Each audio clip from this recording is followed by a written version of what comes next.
Happy New Year guys mga kalingap! Wow, Viancy, New Year, New House, lipat bahay na this January. Yan ang ating topic ngayon, isang mapagpalang araw at gabi sa inyong lahat, saan mang sulok ng mundo. Bago po ang lahat, special shout out kay Mechelin Castro 6764. Eto pa si Madam Pinay Aguilar. Eto din po si Madam Emilita Sumaco. Eto din po si Mama Angeline Timbreza. Ayan, special shoutout po sa inyong lahat mga madam. Mega love shoutout din po sa lahat ng ka-member ko ng Karepa Kalingap Reactor Partner. Gayon din po sa lahat ng mga OFW na patuloy na tumatangkilik sa ating vlogs.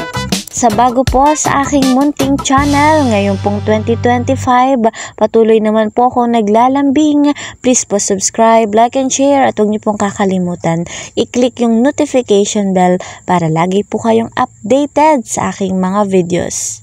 Patuloy ko namang nire-rekomenda si Kuya Val Santos Matubang at Kalingap Rob. Mabuti ang kanilang layunin sa mundong ito. Marami pa silang matutulungan at malilingap. Kaya naman patuloy nating suportahan at isubscribe sa hindi pa po nakakapag-subscribe. Dito na nga po tayo sa ating topic. Talagang nakakawaw si Viancy dahil ngayong New Year, New House, lipat bahay na ngayong January. Ang bilis ng panahon, parang kailan lamang. Lilipat na nga po sila Viancy kasama ang kanyang buong pamilya sa bago nilang tahanan at masasabi po natin itong mansion. Batid natin na napakahirap ng kalagayan ng bahay nila Viancy sapagkat malapit po sa dagat. Delikado kapag may bagyo, gayon din kapag high tide sapagkat bumabaha po doon.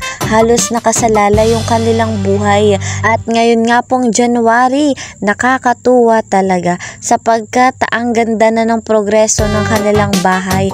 Dahil yon sa husay ni Supermac, gayon din sa mga kasamahan niyang gumagawa ng bahay ni Bibi Viancy. Sure na nga po na makakalipat na ng bahay sila Viancy kasama ang kanyang mga magulang at mga kapatid. Isipin po natin guys mga kalingap, kung wala si Kuya Val Santos Matubang at Kalingap Rob ay hindi po mangyayari yung ganitong pagkakataon sa buhay ni Viancy. Napakalaki nga po ng ambag at tulong na ginawa ni Kalingap Rob at Kuya Val Santos Matubang. Dahil kung wala sila, wala nga po yung ganitong pagkakataon. At syempre sa mga bigating sponsor na talagang full support yung binigay sa Bibi Viancy natin. Dahil nga po dito, sobrang nagpapasalamat si Viancy kay Kalingap Rob at kay Kuya Val Santos Matubang. Gayon din sa mga bigating sponsor. Dahil kung wala nga sila, hindi po matatamo yung ganitong pangyayari kay Bibi Viancy. Napakalaki po ng nabago sa buhay ni Viancy. Mula sa pagiging labandera, ngayon nga po ay may sarili ng tahanan at masasabi nating milyonarya na sapagkat yung halaga pa lamang nung bahay ay milyon-milyon na. Deserve na deserve po ni Viancy yung nangyayari ngayon sa kanyang buhay. At may isa pa siyang pinagpapasalamat kay Kalingap Edu. Sobra din po yung kanyang pasasalamat sapagkat si Papa Eds nga po yung naging kalab team niya. Ang kanya pong nasasandalan sa mga pagsubok at suliranin. Marami mang basher at lumalagan na pa hanggang ngayon ay nananatili silang matatag. Yan ang maganda sa EDSI. Ayan guys, hanggang dito na lamang po ang ating update. See you po sa next video. Happy New Year po ulit.